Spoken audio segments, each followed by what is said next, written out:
So, super excited today. If you guys saw my post, we got a new camera in, so this is going to be the first one on it. I'm really excited about it because doing the phone thing and then using the GoPro, wherever that stupid thing is, has been constantly giving me problems. Not only that, but then you go from an upright video from the phone to a landscape video on the GoPro. It makes editing a nightmare. So we took the investment, not only for this stuff, but future trips that Felicia and I have coming up, and things like that. So really excited about this new camera system. So, and speaking of Felicia, today's video is because she went to hang out with some friends, and I'm bored. And when I get bored, I do things. So she had talked about wanting a new oil shelf for the living room for her essential oils, and so that's what we're going to do. I have a chunk of 2x4 that I recovered from a friend of mine. He was throwing some lumber away, so I grabbed it, and I figured what better way to put this to use than do something that Felicia would like. Stay tuned at the end of the video because there's a surprise coming on. So be sure to check the end of the video out. Alright guys, so here's the board we're going to use. Like I said, recovered from a friend who does quite a bit of construction, so there's hammer bites and stuff in here. This looked like it may have been holding something up. So we're going to whack that off, and then we're going to measure this out into 6-inch chunks. I need 6 of those for this oil shelf that I'm going to do, and then I will probably need like a 12 or so inch chunk cut out, but we'll do that afterwards because the angles that these shelves go together at, sometimes it's more or less 12 inches. So we'll get these pieces cut, and we'll brad nail it together, glue it, and then I will figure out what the middle section of this is going to need. Also, this 2x4 is much too thick for a 12-inch oil shelf, so we're going to use the trusty old table saw and rip this down the center and split this 2x4 essentially in half.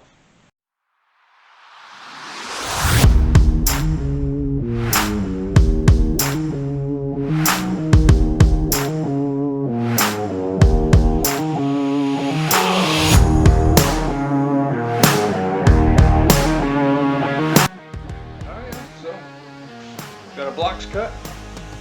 Sorry, I'm still learning this thing. But we got a blocks cut, so the next thing we're going to do is get this blade up, run these down in half, and then I'll probably plane the non-blade side once or twice just to get them cleaned up. And then we'll get the angles put on it, and should move right along with this.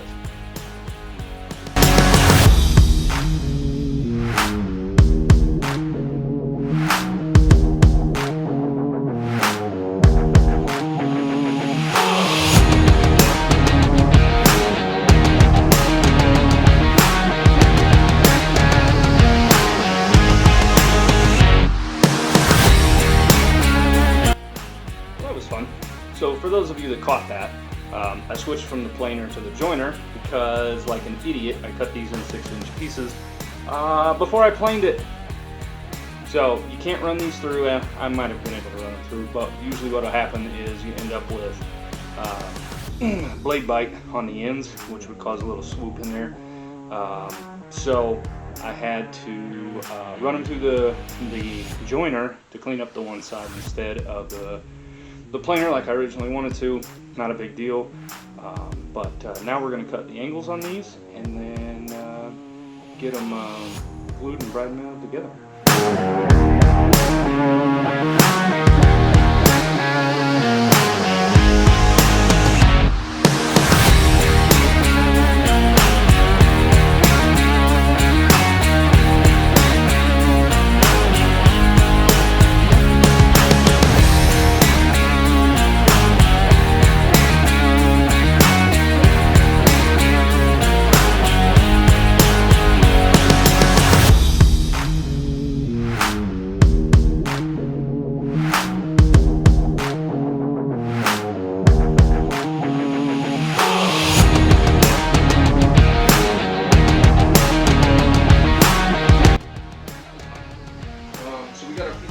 lined up. I know that some of you probably saw the rounded edge on there and thought, well, I was betting on the chop saw that wasn't going to work. But we took the rounded edges off, because I always do with 2x4 stock. Anyway, next I'm going to get the air compressor up and running. Get the brad nailer set at the right side of brads, and then trusty tape on. Get this thing glued up, and should be about done.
They're all finished. This one is my wife's, as you guys saw. They turned out really well. I really enjoy making these things, but projects like this wouldn't be able to just do them without support from other small businesses and friends that we've met in the past. And I would particularly like to thank this week's supporter, What the Cup Coffee. So What the Cup is a coffee shop that is going in Troy, Illinois, by my wife and I's good friends, Jason and Sarah Ty. Shout out to them. Thank you guys so much for the coffee. They have their own What the Cup blend. It's a very, very good medium roast. I enjoy drinking What the Cup in the morning, and it's something that you could sip on all day when I'm not craving just deep dark coffee, or for those who don't appreciate how bitter I like my coffee. What the Cup is perfect for everybody who enjoys that mid-range. So link in the description below to their What the Cup coffee, as well as I think they have a website up. If it's up, I'll link that as well. Go check them out, support them. They are a veteran-owned business, and I really appreciate them supporting me, and I really enjoy doing projects like this to support them. And because of What the Cup coffee, not only was this project able to be done, but I told you all that there would be a surprise at the end, and I don't lie about things like that. This unfinished oil shelf is actually going to be given away. So what I want everyone to do is in the comment section, comment What the Cup to be put in for a drawing. It is Tuesday, the 8th of February of 2022. Let's go to Saturday of this week. So I don't know what date it is, but it's the end of the week. Get a comment put in the video that's What the Cup for a chance to enter. We'll put you in. We'll do it kind of like we did with the aluminum coral. We'll put it in a random generator, and then I will ship this to the winner of that drawing. So you got a couple of days to get that in. Like I said, go support What the Cup. They're a really good group of people. Them and their family have been really good friends with us for a long time. Sartai was very supportive and helpful in my military career. So shout out to them again, and get yourself in for this drawing. So thank you guys so much for checking this video out. I hope to do more little things like this in the future. just to show you guys what can be done in just a short amount of time. I think this project took me a couple hours to get both of these knocked out, stained and everything. So with that, you all have a great day, have a good week, and go get you some coffee.